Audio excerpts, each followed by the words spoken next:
In-person sales not going the way that you want them to? Today, we're going to talk about how to create an atmosphere to better your in-person sales sessions. Let's go.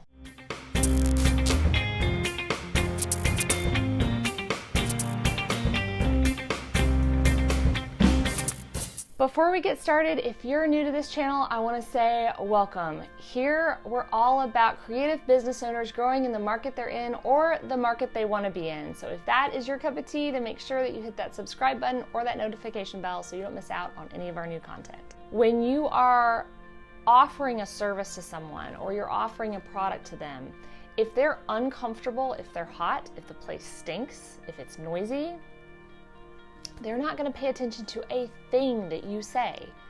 And so that is why crafting that atmosphere, creating that atmosphere for your client as well as yourself so that you are successful at what you're doing is so vitally important. How do we go about crafting and creating that atmosphere? First and foremost, think about temperature. Is it too hot? Is it too cold? It's that age-old fight between husband and wife. It's way, way too hot, it's way, way too cold. So find a good happy medium. Maybe have a blanket in the room that you're in so that if you've got that one person that's freezing all the time, they're not miserable as they're looking at their pictures. So the next thing to consider is the noise level. Does the room that you're in echo a ton? Is it in an area where maybe it's a shared space and there's a lot of stuff going on around outside? Or are you next to a highway and there's constant beeping and honking and semi-trucks going by? Those are all things to consider when you're crafting that space to host your design session in. For that reason, we never recommend having it in a coffee shop. It's just too distracting. It's too noisy. It's too much. On the other end of the spectrum, is it too quiet? Is the space so well insulated that all you hear is the AC unit running?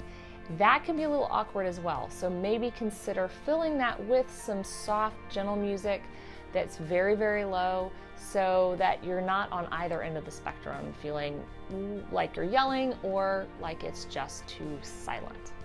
The next thing to consider is, does your room smell? Good or bad? And again, thinking about where you're located at. Are you trying to do this in a shared space?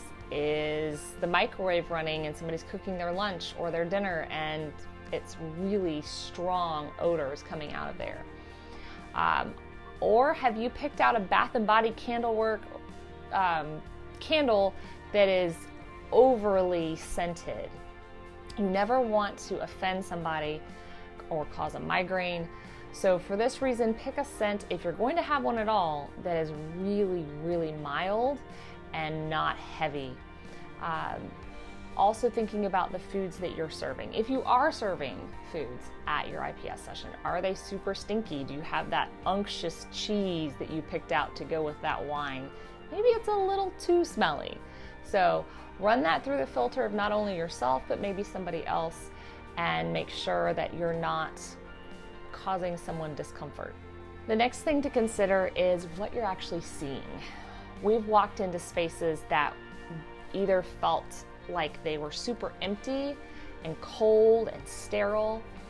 On the flip side, we've walked into spaces for design sessions that were so crowded and overly worked that the eye didn't know where to look first. The biggest thing to remember is that you want them to see the samples around your design room, but they don't want to overpower everything else, especially where you're showing them their images. Because if they're so distracted looking around at all the things in the design room that they don't actually focus on their pictures, you're gonna lose the sale. Keep it simple, keep it structured, and make sure that you're laying things out in a way that is pleasing to the eye. So you're not all jumbled all over the place, that it's structured. Keeping the colors in your space pleasing so they're not a jarring bright neon color or a big fuchsia chair or something that again draws the eye. So keeping it very neutral so that the pictures are the true heroes in the room is very, very important. So, question of the day, when you go in to shop somewhere, what is the most aggravating thing for you? Is it a smell? Is it a sound? Is it too bright in there? Let me know in the comments below. I'm really curious. The last thing to consider is taste. If you are like me, I want to make sure everybody's fed and that they're comfortable and they're well taken care of. And so considering what types of food you're going to offer. Also making sure that there's nothing that your clients are allergic to. So we always ask ahead of time, are you allergic to strawberries or peanuts or anything that we need to be aware of so that we ensure that we're not putting that out in front of you and making somebody sick.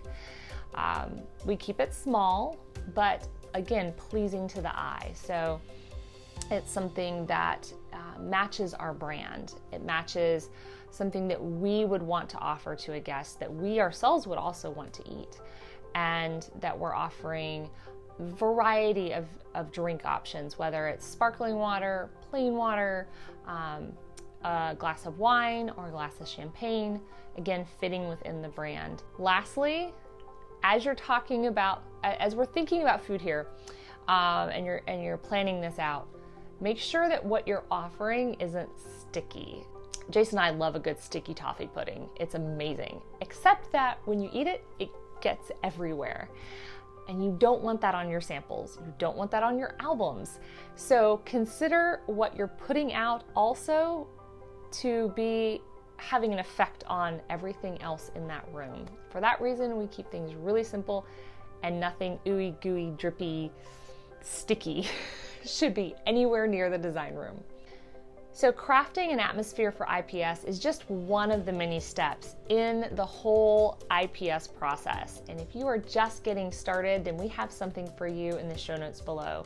It's a download to help you make that transition smoothly into IPS with some of our top tips and tricks that you're gonna love.